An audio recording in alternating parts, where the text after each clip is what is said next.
Bom, tá começando mais um Mercadão do Chelsea, essa série aqui no canal onde eu analiso e avalio algumas opções de mercado do Chelsea, que eles estão atrás e tudo mais, vou falar um pouco sobre eles, também sobre algumas transferências, essa é a proposta do vídeo. E no vídeo de hoje eu vou conversar sobre Omari Kellyman, Ian Maatsen, Olise, Nico Williams e Kvaratskhelia, que são para posições da esquerda do campo, Jonathan David, também tá no radar do Chelsea, Armando Broja, sua possível saída, Datro Fofana também, e a situação dele atual com o clube, e por último, Marc Guihi do Barcelona, ok? Marc Guihi do Barcelona tá também no radar do Chelsea, tá muito próximo de acontecer. E vou conversar sobre tudo isso aqui no vídeo de hoje, então se você tem curiosidade pra saber o que realmente tá rolando, o que faz ou não faz sentido, o que pode acontecer, fica até o final do vídeo. Eu sou o Corvo, apresentador desse canal, seja bem-vindo ao Plano Blues. Bom, vamos começar aqui pelo que já aconteceu, então eu vou falar de coisas que já aconteceram, ok? A primeira coisa que eu tenho que falar é a contratação de Omari Kellyman e a saída de Ian Maatsen, porque foi uma contratação dupla. Um foi para Aston Villa, o outro foi para o Chelsea. E a primeira coisa que eu preciso citar desse caso é que eu vi uma conta do Tottenham no Twitter, espalhando desinformação, falando que o Chelsea estava trapaceando. E aqui, cara, eu vou deixar essa resposta aqui em vídeo, mano. Você tem que ser muito burro pra achar que isso aqui é um tipo de trapaça financeira. Não é, cara, porque quem sai em desvantagem financeira é o Chelsea nessa transição por contratar um cara da base do Aston Villa por 20 milhões de euros, basicamente. 20 e poucos milhões de euros e vender um dos maiores talentos da sua base, que vale até mais do que o Aston Villa tá pagando por 37, porque é a multa dele, ok? Então, basicamente é isso. O que o Chelsea fez foi achar um clube que ia dar a grana e a grana ia entrar mais rápido no clube, porque eles precisam dela agora. Então, eles vendem a Maatsen pro Aston Villa e não pro Dortmund e não pro outro clube, porque esses clubes ou eles iam parcelar, ou eles iam querer comprar um pouco abaixo disso, iam querer pagar 30, 35 no máximo. Então, como o Aston Villa vai pagar direitinho o que eles estavam pedindo, que é o valor da multa, eles foram no Aston Villa, ok? E também o Aston Villa convencia Maatsen com um projeto muito legal. O Maatsen sabe que vai jogar Champions na próxima edição, ele acabou de jogar essa. E aqui vem a maior resposta. Maatsen foi pra uma final de Champions, meus amigos. Vocês acham que o jogador que vai pra uma final de Champions, que é protagonista, ele vai valer quanto na cabeça de vocês?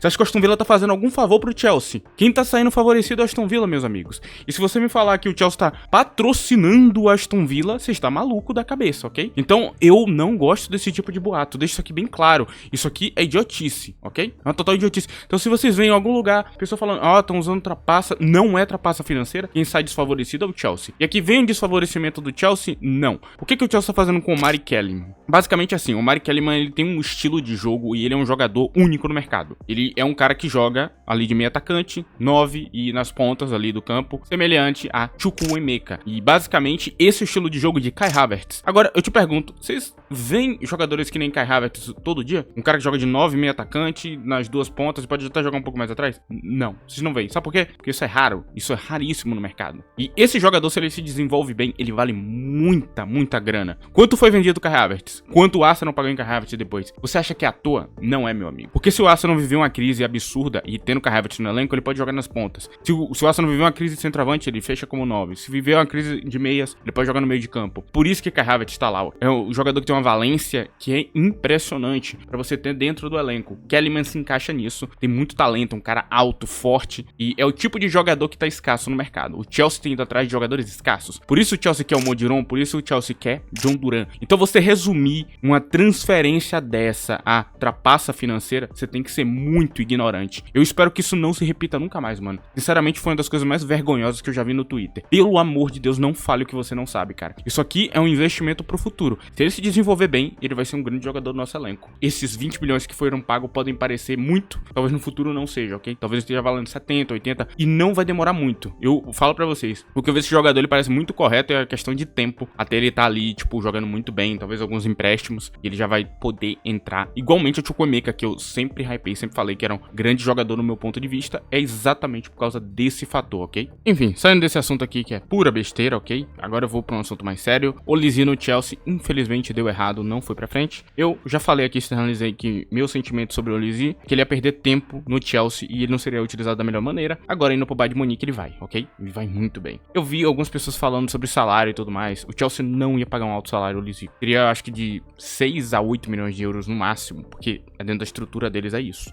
E o Bayern de Munique vai dar 13.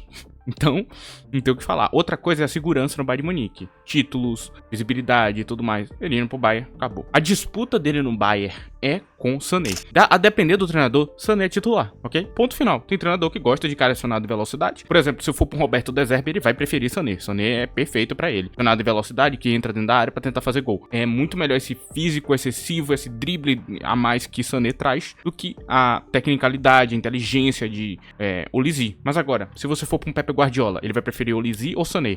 Olise, é claro, é óbvio. Porque o Olise é inteligente, o Olise pensa o jogo, o Olise faz jogadas irregulares e irreais que não é possível com um jogador normal. Agora, depende do treinador. Então, sim, o Olise vai jogar sempre, ok? O Olise vai jogar sempre. E não é como se o Olise também não soubesse driblar, não fosse rápido. Ele é também. Então, ele vai ser ou um bom reserva, um reserva que tá entrando sempre, ou vai ser titular. Eu acredito que com o Kompany ele é titular e com os treinadores futuros, no estilo alemão, pensa mais o jogo, que tem, tipo, um tático mais refinado, ele vai jogar bastante, ok? Eu deixo claro, o Olise foi pra um ótimo time, não foi legal pro Chelsea, mas eu entendo o lado dele, ele não está errado. Pensando no futuro da carreira dele, o projeto do Chelsea tá muito estável, tem muitos jogadores vindo a toda hora, entra e sai toda hora, ele não deveria fazer esse movimento pra carreira dele, porque poderia que ele entrasse num limbo, principalmente com o treinador atual que a gente tem, que não tô falando que o treinador é ruim, ok? Eu tô falando que não utiliza as características boas de Olise da melhor maneira possível. Ele seria só um jogador criativo ali que não tá fazendo gol. A chegada à frente dele é muito boa, ok? Agora eu sigo pra Nico Williams e Kvaratskhelia. Aqui vem duas coisas. Vamos lá. O Nico Williams é um puta jogador, um cara com muita capacidade, mas que não é tão inteligente, não é um cara com QI esportivo alto, que nem um Olise da vida, ok? E joga na outra ponta. A gente tem Kvaratskhelia que segue... Eu não vou dizer que é a mesma coisa, porque esse aí é muito inteligente e esse aí tem uma finalização maravilhosa. Eu gosto de Kvara, é uma questão de tempo até ele se tornar, tipo, um craque absurdo, assim. Do nível Vinícius Júnior, é muito pouco tempo aí, ele vai alcançar. Eu acredito fielmente nisso aqui, cara. Kvaratskhelia, ele é incrível. Isso vai acontecer com ele. E o que eu posso dizer pra vocês é que é impossível do Chelsea contratar pela estrutura salarial. Ou o Chelsea quebra essa estrutura, ou eles oferecem um salário muito maior. Porque o Napoli tá oferecendo o salário de Osimhen a Kvaratskhelia, e Nico Williams hoje ganha 11 ou 12 milhões de euros. Ele tem o segundo maior salário,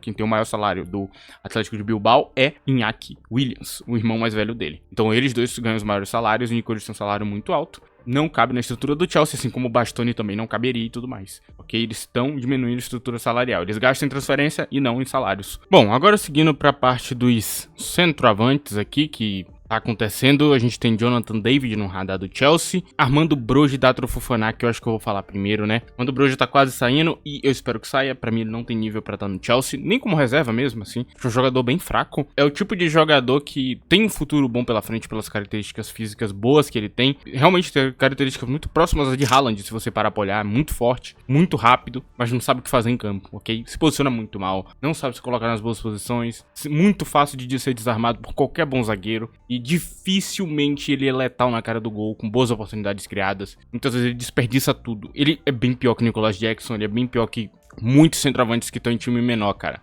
E John Duran, por exemplo, é uma versão muito melhor dele. John Duran usa bem melhor as características dele do que Armando Broja. Então, é um jogador que eu espero que saia mesmo e o Chelsea só tem que abaixar a multa dele, porque tá pedindo 35 milhões de euros, o que é completamente impagável, ok? Tem Datro Fofana, que aí já vai para outro lado de campo. O Datro Fofana é muito inexperiente ainda. Você vê que tem coisas que ele faz que são erros comuns de jogadores inexperientes, mas que com o passar do tempo ele vai deixar de cometer e ele vai se tornar um bom jogador, cara. Ele é muito talentoso, muito mesmo. Rápido, forte e muito rápido mesmo, sim. Só que a capacidade de 1v1 dele de drible, criatividade é impressionante, cara. Ele é muito criativo, ele tem um drible muito forte, ele tem um 1v1 muito forte. Lembra um pouco Matistel nesse sentido. A Fofana tem características que se aproximam um pouco de Matistel. E é um jogador bom, simplesmente assim, cara. O empréstimo dele do União Berlim eu acompanhei bastante, um jogadoraço, acompanhei os jogos de Champions dele no União Berlim, jogava muito bem, inclusive chegou a marcar um gol. É um jogador talentoso pro futuro e o Chelsea talvez venda, porque vai contratar agora Mark Gui e talvez não tenha tanto espaço mais pra Datro Fofana, ele vai embora. O Chelsea vai ganhar um lucro aí, porque eu não vejo ele custando menos do que o Chelsea pagou. Pelo menos eu não acho que faça sentido. Faz sentido os times ir atrás dele. Por exemplo, o Crystal Palace agora tem esse tal de Edward lá na reserva, Datro Fofana seria uma opção melhor. Em pouco tempo ele vai superar Edward, entendeu? Então, ele é um jogador com um futuro bom pela frente